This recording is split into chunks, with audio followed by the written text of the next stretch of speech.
Ever since their arrival to the capital city, the Nerubian delegation has been encouraged not to leave the lodgings provided to them due to the simple fact that most of the native humans found their kind to be unsettling, like most on the surface did.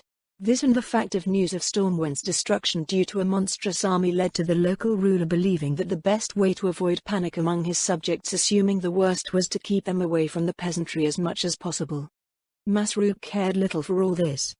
Sure, capital city was new and impressive, but honestly, after a quick look it wasn't very interesting in his mind.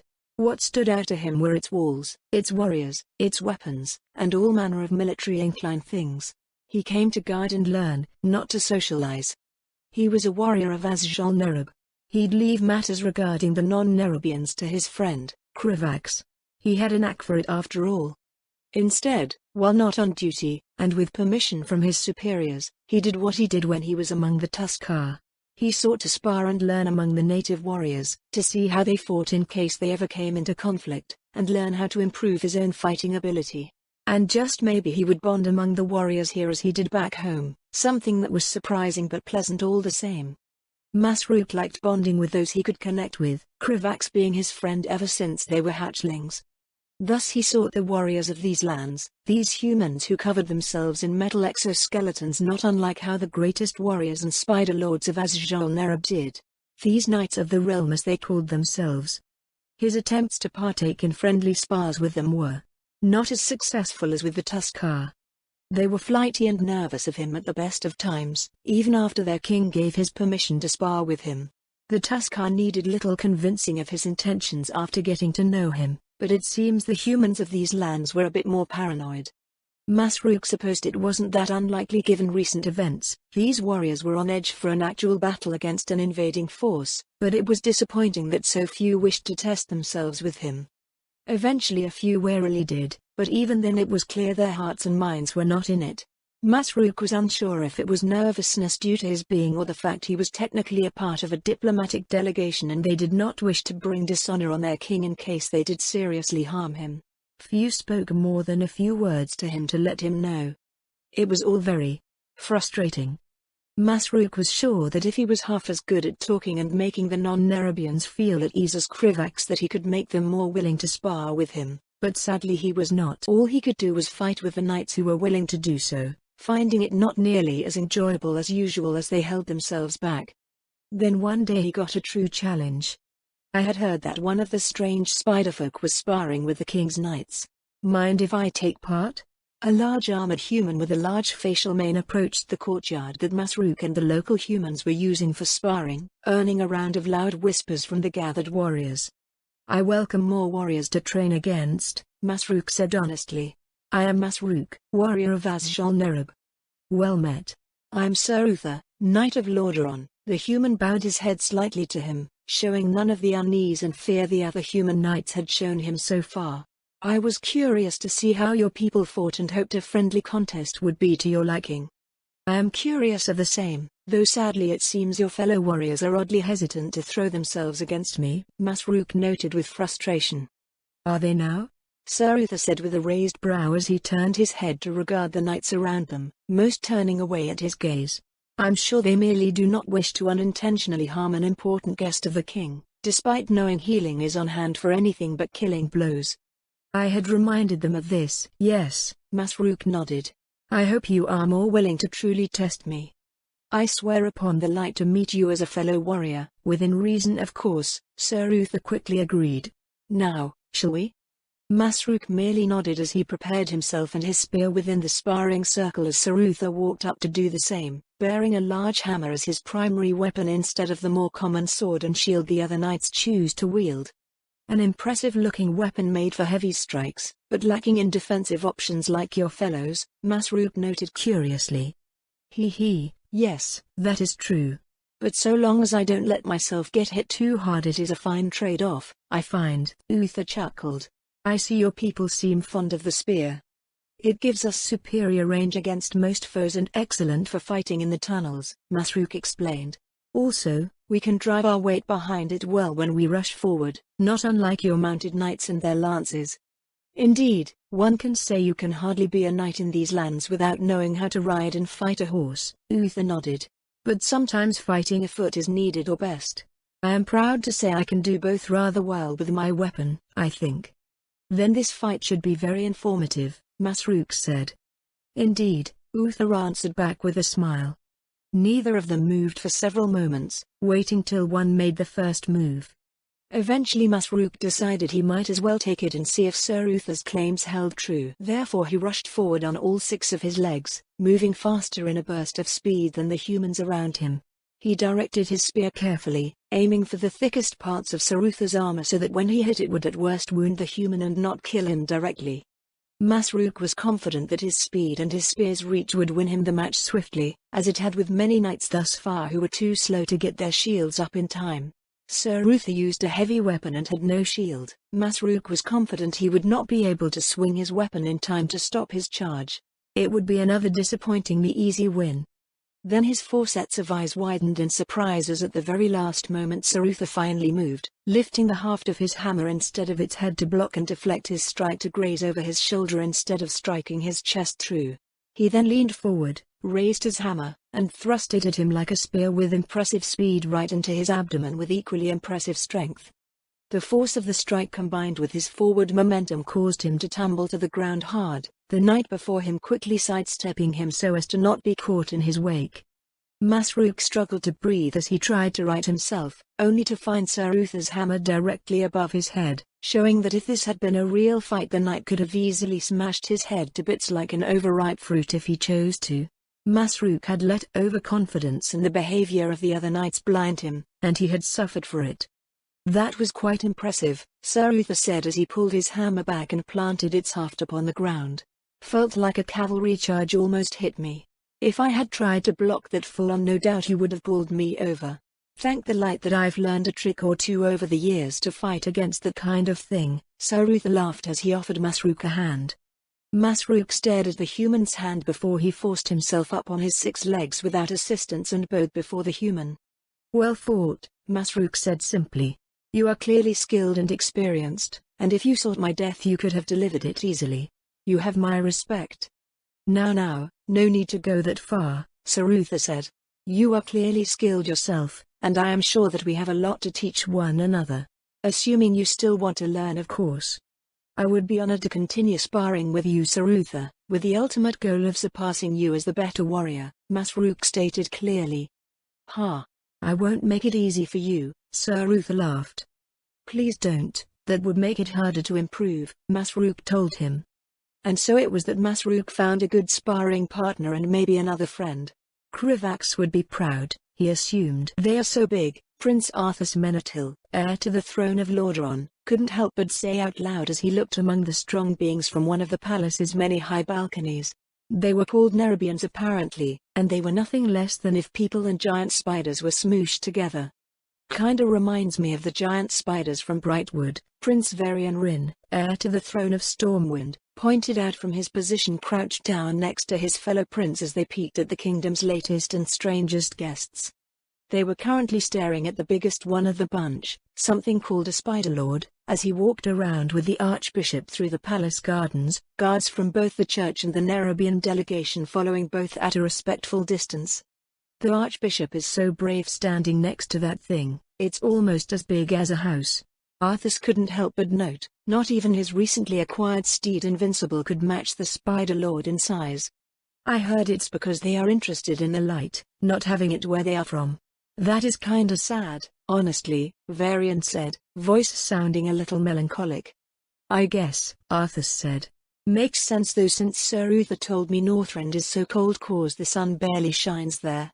No sun, no light. The two princes, who had become fast friends despite the short time that Prince Varian had been in Lordaeron, continued to stare at the Spider Lord and Archbishop as they walked and talked, too far away for them to hear a thing but their imaginations still running wild despite that. You think they'll help? Varian asked Arthas hesitantly. With what? Arthas asked curiously before quickly deducing what his friend was asking. Oh, you mean fighting the Horde, right? Why wouldn't they? It's not their fight. Others have made that clear, Varian said in a mix of anger and sadness as he recalled the continuing talks among the leaders of the Seven Kingdoms. Not now maybe, But I'm sure they would see how the orcs are a big threat and how it's the right thing to do, Arthas encouraged him. Besides, only fair we get our own monsters to fight back the other ones. Hey, maybe. Varian laughed weakly at the jest. Just think about it, orcs being crushed under the big ones. Scythes? How does it grab things? Arthas asked curiously as he took in the Spider-Lord's main appendages. Maybe it has the smaller ones do it for it. Varian couldn't help but chuckle at the idea, getting Arthas to laugh along too. Yeah. Like little servants that. Arthas cut himself off as he and Varian watched as a smaller Nerubian did indeed crawl up the larger one and looked as if it fed it something. Huh? This made the boys go silent for several moments. These guys are weird, Arthas finally said, causing Varian to burst into laughter so loud it caused the two princes to duck down on the balcony as Arthas joined him in his laughter. The two simply laughed at the absurdity of the whole thing, laughing until they were out of breath and their chests hurt. Eventually it died down as they got their breathing back under control. Arthas turned to his friend with a smile before dropping it as he noticed tears welling up in the corners of Varian's eyes. He simply stayed quiet as his friend sniffed and wiped the tears away. Arthas punched him in the shoulder lightly to get his attention a few moments later. Hey, we'll get your home back and avenge your parents, promise. We'll do it all by ourselves if we have to. Don't worry, I promise it'll work out, Arthas said as Varian merely nodded. Thanks. But it would be nice if we got our own monsters to help out, Varian said with a sad smirk. Hey, yeah it would. I'm sure my father can make it happen. Almost everyone agrees with him anyway, Arthas pointed out optimistically. Maybe. Varian sighed. I can always ask if they want any land. Lots of it to the east of Stormwind we never used. I'll ask Lord Lothar about it. Maybe, that is how knights get their land. And I heard these spider guys live underground so it doesn't matter what land is like, Arthas thought out loud. Kinda like dwarfs and gnomes and they live in snowy mountains no one likes. Who knows? We should get back to practicing, Varian said as he got up and gave Arthas a challenging look. You still have a long way to go to beat me after all. That's just cause you're older. You'll see, I'll be the best knight in the world soon. Arthas got up and followed him. Yeah, but I'll be the best knight and king first. Varian taunted as he ran off, a hot-blooded Arthas right behind him as they ran through the halls of the palace toward the royal training yard. Of course, unknown to both, a certain spymaster watched from the shadows as they went on their way. Well they became friends faster than expected.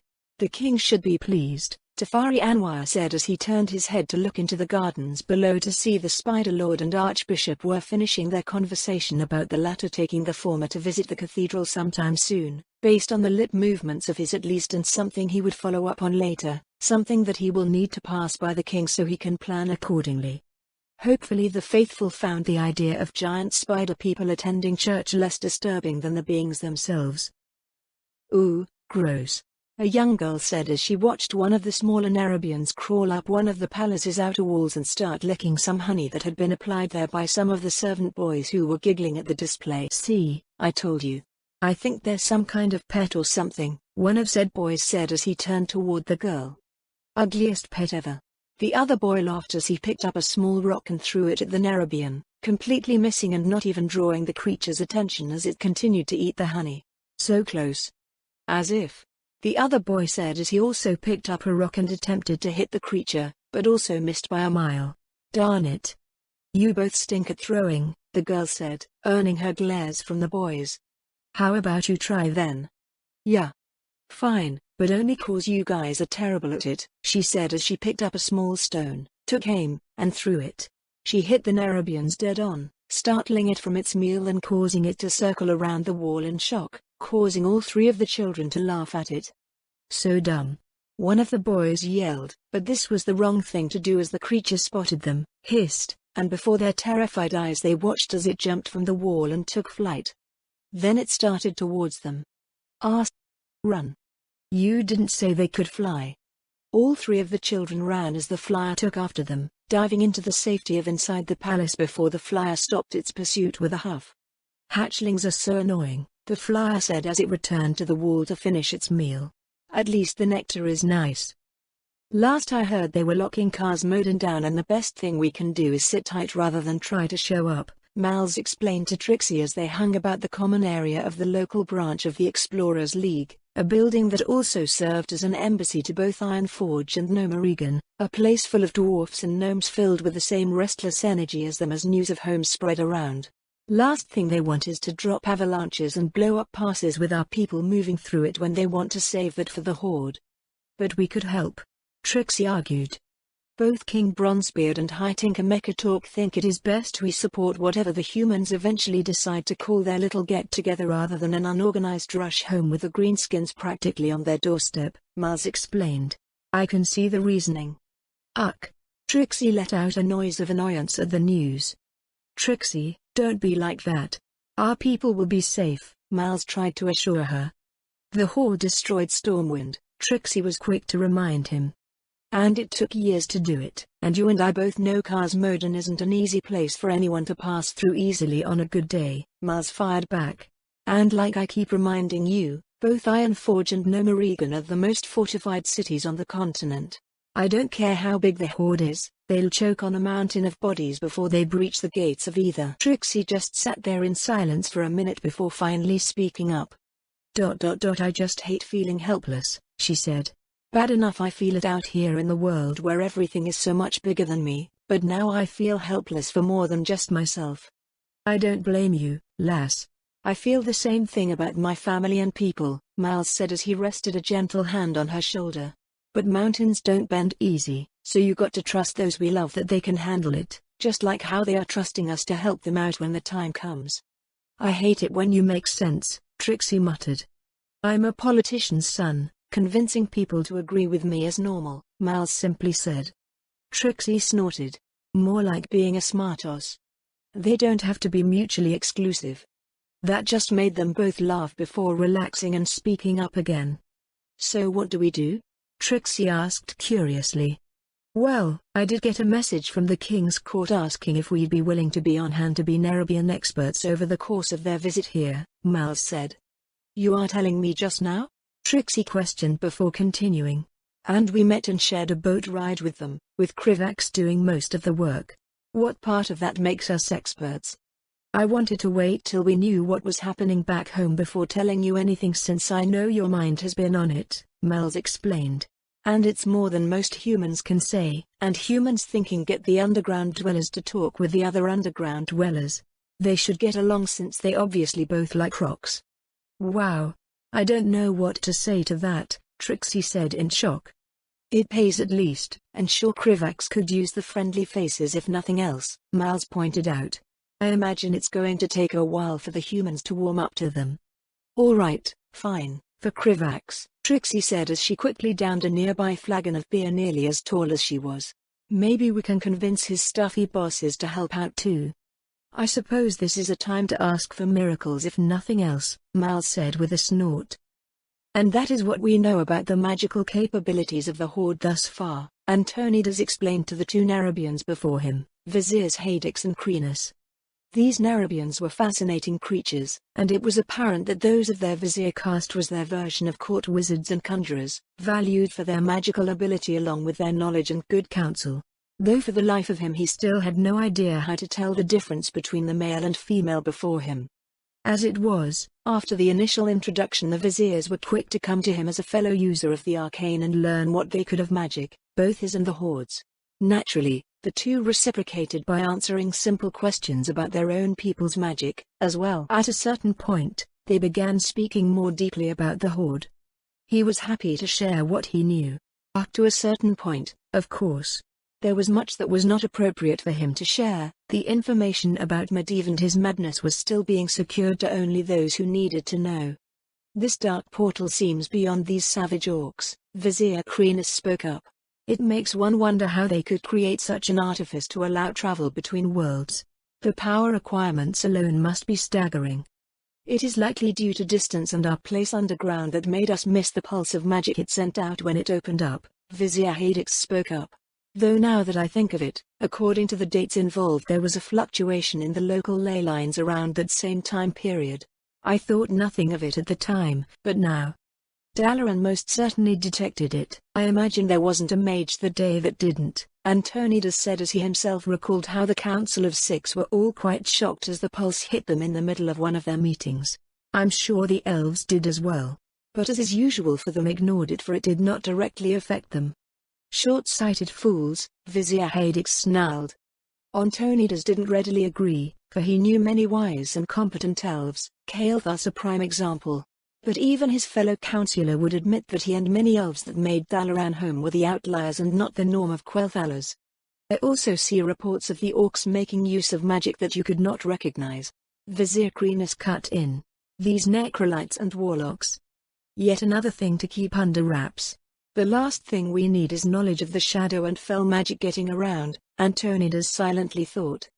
Indeed, foul and evil magics used to raise the dead and summon monsters, Antonidas confirmed. They could be combated with the arcane and the light, but both types of casters were highly dangerous according to the surviving conjurers who were fighting for Stormwind. Foul indeed. Vizier Crenus agreed easily, sharing a look with her fellow vizier but saying nothing. Curious. I wonder what that is about, he couldn't help but wonder. Is there a reason why this pulse of magic was not originally investigated by your order? Vizier Hadix asked curiously. Dalaran's influence was limited that far south, with most mages in the area being of a more independent bent and would not have taken the Kirin Tor's presence well, Antonidas explained. And I will be first to admit we did not take the news of the Horde as seriously as we should have when the news did reach us. For that, I am truly regretful. Damn Medivh and everything you wrought, he internally cursed. The Mad Guardian had killed several powerful court conjurers and members of the Kirin Tor, with only Khadgar somehow surviving the ordeal with his Mad Master to tell them how far he had truly fallen. But now we have the chance to right that wrong, and I intend to pledge Dalaran's support in combating the Horde and reclaiming Stormwind in due time, Antonidas said with conviction. Speaking of your city, we've heard that it's the most magically steeped place in the Eastern Kingdoms beyond the lands of the elves, Vizier Hadix spoke up. A place of learning for all mages. Indeed, Antonidas said with pride. In fact, should you wish to visit, you would be quite welcome, since it is a place where all races can come to live and learn under one roof. It is just across the lake as well, not even a day's travel on a good horse and less by boat and magic. If you wish to visit, you need only ask, and we'd welcome any knowledge you are willing to share with us as well. The two viziers looked to each other silently once more before turning to the Grand Magus. Tell us more. Vizier Hadix hummed in interest. Anuba Khan could say with confidence that when the High King had sent him with the diplomatic delegation to these unknown lands known as the Eastern Kingdoms all those months ago, though given his suspended animation it felt like a fraction of that time to him, that he wasn't expecting much to come out of it. Still, he went without complaint since that was his duty, and maybe he would be pleasantly surprised by what a land apparently controlled mainly by the Vrukhal's stunted offspring might hold. And he was. When he first learned of the power known as simply the light by the human known as Father Elric and saw him use it, he had been intrigued. It was a power unknown to the Nerubians as a whole, the viziers within the delegation quick to confirm it was completely devoid of the arcane energy that the Empire was most familiar with. As one of Azjol Nerub's greatest spider lords, it was his duty to understand this new source of power, to see how it could be used against them and more importantly how they could use it themselves. While he might not be a vizier, and had not studied magic in depth, he still felt that he was more than capable of evaluating the light's value to the kingdom. Its most prevalent feature was perhaps the healing abilities it granted its wielders, something that, while not impossible for users of the arcane, was notably advanced and difficult to achieve. Something that Father Elric apparently did with ease regularly to those who needed it. According to the father, it was capable of a wide assortment of other abilities as well, though he was only capable of using its most basic abilities, and those more in tune with the light were capable of much more. Archbishop Fail explained to him that the powers of the light allow its practitioners to heal wounds, mend broken bones, dispel mind control, cure the sick, and even supposedly restore life to the recently dead, and as ridiculous as that sounded, it bore investigation if even slightly true. However, even he admitted his kind were ill-suited to combat, with apparently the clerics of Northshire, priests who served the fallen kingdom of Stormwind against the Horde, being largely wiped out during the course of the conflict. Anuba Khan was sure that with the right training, a user of the light could also be turned into a warrior on top of a healer, making them a deadly threat on any field of battle. So when Father Elric became one of their guides to Capital City, he took full advantage of his presence to learn all he could of the light and the organization associated with it. The priest was happy to share everything that he knew, enjoying spreading the word of the light as he put it. It was clear that this Church of the Holy Light treated this light as if it was some kind of deity, when that was not the case, as he learned over the days of speaking with the priest. The light was more a philosophy more than anything else, something that despite Anuba Khan's form he was very familiar with, regularly reading within Azjol Nerub's vast library and collection of lore. It was one that required the user to be certain and convinced of their ideals, which in turn powered the use of this unique form of magic. That was why faith made it so strong, he figured, because what could be a stronger conviction than one's unquestioned belief in a higher power? Unlike Arcane, one could be a total idiot, and so long as they believed strongly enough the light would manifest. Anuba Khan was honestly not sure how to feel about that part. Either way, this meant that theoretically anyone could use the light, with only the weak of heart and will being incapable of using it to its full potential. And the warriors under his command were never either, he made sure of it. He could imagine it well, a wall of warriors who simply refused to fall as they devoted everything they were to their people, the light healing their wounds and empowering their bodies. Glorious. When they finally arrived in Capital City, pleasantly surprised to see such an impressive settlement beyond the Empire after seeing only the petty hovels of the humans thus far, and made their way to the palace that held the local ruler and ones visiting from other lands, including the human vizier who stretched space itself to allow Anuba Khan to pass through the smaller human halls, he met whom he wanted to the most. The leader of the Church of the Holy Light himself, the human known as Archbishop Alonsus Fail. Father Elric spoke very glowingly of him, how he was the most powerful user of the light in the known world and how no one was closer to it than him. Anuba Khan believed it, since even when he wasn't consciously using his power, Fail constantly exuded an aura about him that made the air seem fresher, those around him feel better, and naturally, the light brighter. So when introductions were done and when the Archbishop was not taking part in the Council of Seven Nations, Anuba Khan took up his time, and the man was glad to give it, to share the light with the people who had never heard of it before. Of course, as the leader of one of the largest organizations in the Eastern Kingdoms, Fail was a very busy man, so Anuba Khan did his best to work around his schedule. It allowed him to learn how the church functioned and how the Empire could use that knowledge themselves when he brought it back home, after all. That, and he still enjoyed how the humans froze and whimpered in his mighty presence. He watched as Fail directed his followers within a massive cathedral where his organization was headquartered, directed the various acolytes, clerics, priests, bishops, and more that made it up, and most importantly, watched as he unleashed his powers. He watched as he healed the injured, sick, and just plain broken human refugees of Stormwind whom the church was working hard to care for. His very presence seemed to bring life to the scattered masses, lifting them up when they were at their lowest. He watched as humans who looked like corpses already were brought back to perfect health with a blaze of light, watching them break into tears of joy at their good fortune while the Archbishop merely accepted their thanks with a smile. It was then that Anuba Khan realized that the light was not just power, but a rallying cry to all those that would be near it. How by its very nature the light seemed to encourage and empower others affected by it. It gave them comfort, hope, courage, determination, and all things any general would give countless limbs for in times of war and conflict for his troops.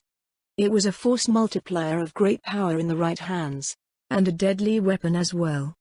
But he also found there was something deeper with it as he talked more and more with Fail, the man happy and eager to explain just what the light was to him and many others.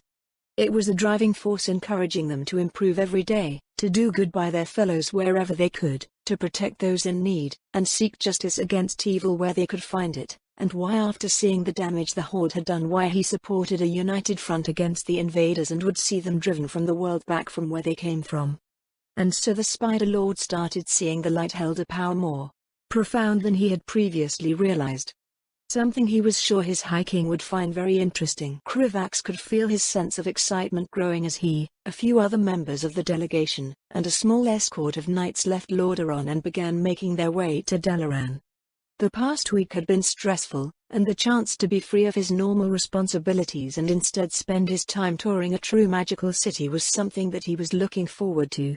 While the amount of cultural misunderstandings that were happening between the delegation and Lordaeron was steadily decreasing, Krivax's job had not actually gotten much easier. High King Anubarak and the rest of Azjol-Nerub's leadership were increasingly debating the costs and benefits of establishing some manner of settlement in the Eastern Kingdoms, and where such a settlement should be built. As a result, Anubarak directed the delegation to subtly evaluate how the locals would react to such a thing. Needless to say, nobody was particularly enthusiastic about living near a powerful empire of xenophobic spider people that may or may not become a threat in the future. The fact that Nerubians generally lived underground and that they would not be claiming land that the other kingdoms wanted made very little difference. It didn't help that pretty much all of the northern section of the continent was claimed by one kingdom or another, the only exception being the small bits of land that still belonged to the trolls. If Azjol-Nerub ever did decide to build a city in the eastern kingdoms, then it would be hard to do so without stepping on somebody's toes. In addition to that headache, the atmosphere in the palace was starting to grow increasingly uncomfortable as negotiations faltered between the human kingdoms. This was in spite of reports from the ambassadors from Ironforge and Nerubian that the Horde was making preparations to march north. Trixie had come to him more than once to talk about the threat the Horde posed to her people and ask if there was anything that they could do to help. Apparently, Nerubian's embassy had decided that she could be of more help to her people as an expert on the Nerubians than as just one more warrior to fight off the Horde, much to her displeasure. Unfortunately, Krivax doubted that Azjol-Nerub would be willing to get involved in the war until it became clear how it affected them. All of this meant that he was eager to get away from Lordaeron for a while and set his eyes on one of the most famous cities in Warcraft for the first time. Especially since it meant that he would get the chance to look into Crosses while he was there. Even if he allowed himself to enjoy his time in Dalaran, he couldn't allow himself to forget that there were certain goals that he needed to accomplish. Krivax, how long will we be staying in Dalaran? Krivax was pulled out of his thoughts by the voice of his friend asking him a question, and he turned his attention back to the present. I'm not sure, Masruk, it depends on a few different factors, said Krivax, turning to look at the warrior. It mostly depended on how long the Ziahadix felt like staying in the city, which would be influenced by his investigation into the void. Why do you ask? I doubt that the trip will be very entertaining, Masruk explained. Visiting a magical city is much more interesting for you than it is for me. Aren't you looking forward to sparring with some of the mages there? Asked Krivax, trying his best to excite his friend. I've already noticed a few differences between our magic and that of the people here. I'm sure that there will be differences in the way that we fight as well. From what you have told me of Dalaran, I doubt I will actually be able to find anyone willing to spar with me, Masruk said evenly.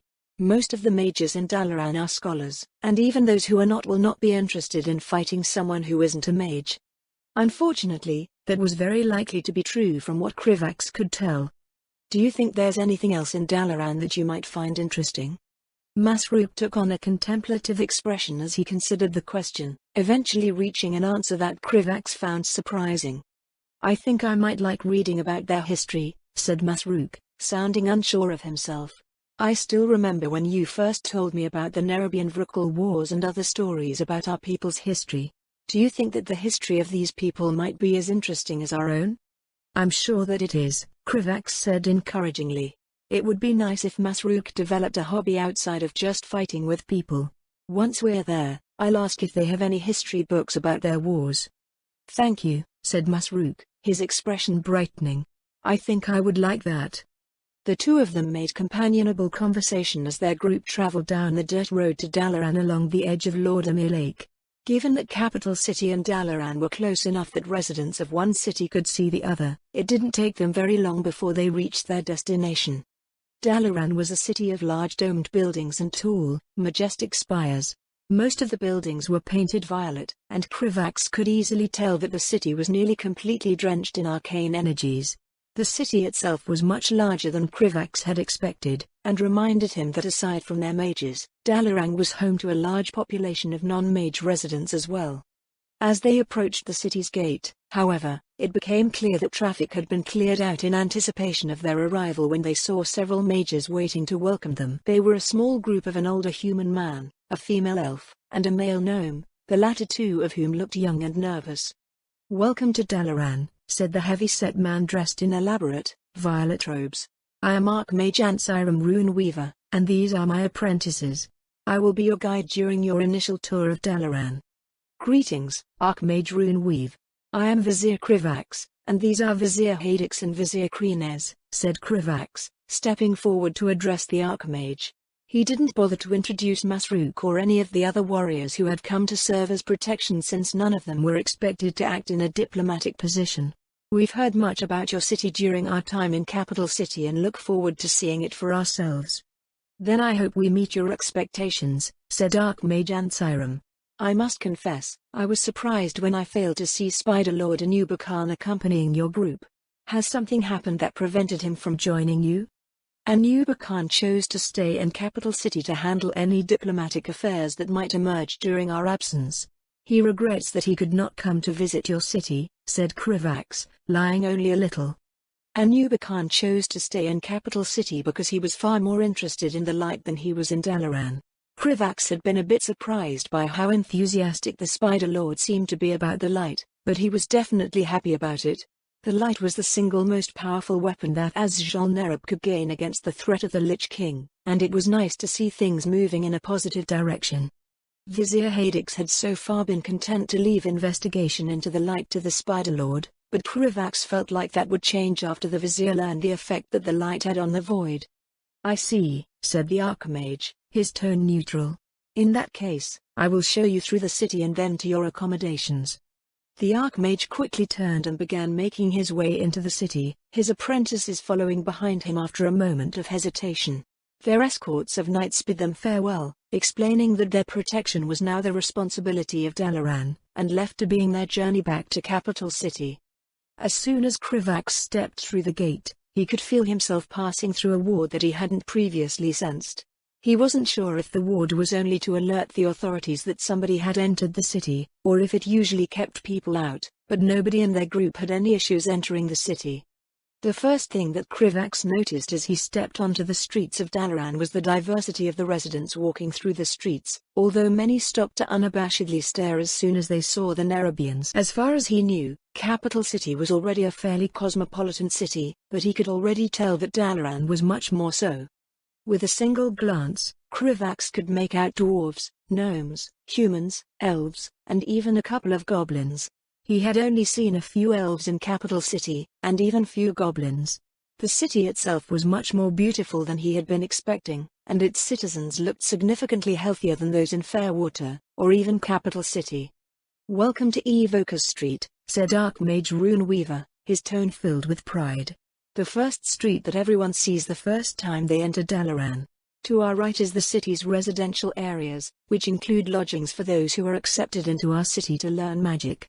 If you go further down in that direction, then you will eventually find yourself in the famous Magus Commerce Exchange, a place where you can find goods that cannot be found anywhere else in Azeroth. Krivax was more than a little interested in discovering how true those claims were. From what he could tell, the mages of the Eastern Kingdom seemed noticeably more adept at enchanting than the Circle of Viziers, likely due to the influence of Quel'Thalas. It would make his life much easier if he could buy an enchanted quill so that he didn't need to struggle to write legible common while responding to diplomatic letters. To our left are many of the city's administrative buildings, as well as Eventide Plaza, where you can find many restaurants and the city's main bank, Archmage Runeweaver continued. If you go down further in that direction, then you will eventually reach the Violet Citadel, the city's main fortress and the meeting place of Dalaran's ruling body, the Council of Six. Even with his view being disrupted by the many buildings between him and the Violet Citadel, Krivax could still easily see the Citadel's massive spire towering over the rest of the city. And finally, at the city's center, are its many places of learning, Archmage Runeweaver said reverentially. Teaching the next generation of mages is Dalaran's most important duty. I look forward to showing you one of our ongoing lectures at the end of our tour. But for now, I think that I will show you all to your prepared lodging in the residential area, and then we can go take a look around the Magus Commerce Exchange, if that's acceptable to you. Krivax glanced at Hadix and Krines, who were both quietly looking around the city with visible interest. That sounds good, Archmage Runeweaver, Krivax said politely after seeing that neither of Viziers had an objection. After that, they were quickly escorted through the streets under the curious eyes of the city's inhabitants to a few relatively secluded buildings in the residential area. The buildings were apparently built to house Dalaran's important guests, and were extensively warded to keep out those who didn't have permission to enter. Krivax could tell by the lodging's magically expanded exterior that the city had done as much as they could to prepare for their arrival, but there were still a few things that needed to be done to make the building comfortable for Nerubians. Krivax directed the few skitterers that had traveled with them to begin weaving sleeping webs in the corners of the room. Just as he was preparing to leave, Krivax paused as he noticed a trio of floating dishes filled with various shellfish headed in their direction. "This city is more impressive than I expected," said Vizier Krenas as she lifted one of the shrimp to her mandibles from the floating plate. "Their wards leave much to be desired, but their enchantments are quite advanced." "The humans learned magic from the elves," said Vizier Hadix, looking over the food that had been presented to him. "From what our historical records tell us, it's not a surprise that elves focus their efforts on such frivolous nonsense." "What is wrong with their wards, Vizier Krenas?" Krivax asked inquisitively. "I wasn't able to detect anything wrong with them. Even without examining them in depth, I can sense many vulnerabilities in their wards," said Vizier Krenas, her tone derisive. "If it were not for the strength of the ley line nexus that the city is built upon, then I would have no difficulty teleporting in and out of the city without permission." "The nexus itself is one of the most powerful I've ever seen," said Vizier Hadix, begrudgingly impressed. Krivax listened to the two viziers share their impressions of the city as he enjoyed his meal. By the time the three of them made their way outside, a small crowd of curious pedestrians had gathered to get a glimpse of the giant spider people being led through their city. Thankfully, the city's guards were doing a good job keeping the crowd at bay, so Krivax decided to just ignore them. He had long since gotten used to the staring. "I'm sorry about this," said Archmage Runeweaver. "Word has gone around about you. There's not much we can do to stop a crowd from forming. If you've finished looking over your accommodations, then would you like to continue the tour?" "Of course, Archmage. I think we're all excited to get a look at your Magus Commerce Exchange," Krivax said politely. After giving a stoic nod, the Archmage began leading them down the street and to their destination, sharing historical anecdotes of the city the entire time. Krivax could tell that the man didn't exactly have his heart in doing something so beneath his station, but it made sense that the Council of Six would want to send an Archmage to watch over them. "Archmage Runeweaver, I've noticed that the crowd seems to be much less hostile than the crowds in Capital City," said Krivax, interrupting the man with a question that had been on his mind. "Why is that?" "The citizens of Dalaran are more than accustomed to strange sights," explained the Archmage. "That's just a natural consequence of living in a city with such a high proportion of mages. I couldn't tell you how many times we've had strange creatures running through the streets just because a student decided to cast a polymorph spell on an inanimate object." "I see." It didn't take them very long to reach the Magus Commerce Exchange, and for them to split up and go into separate stores. Hadix and Krenas went into the agronomical apothecary to purchase magical reagents, while Krivax and Masruk went into simply enchanting to quickly get a few enchanted quills from a very nervous-looking elf.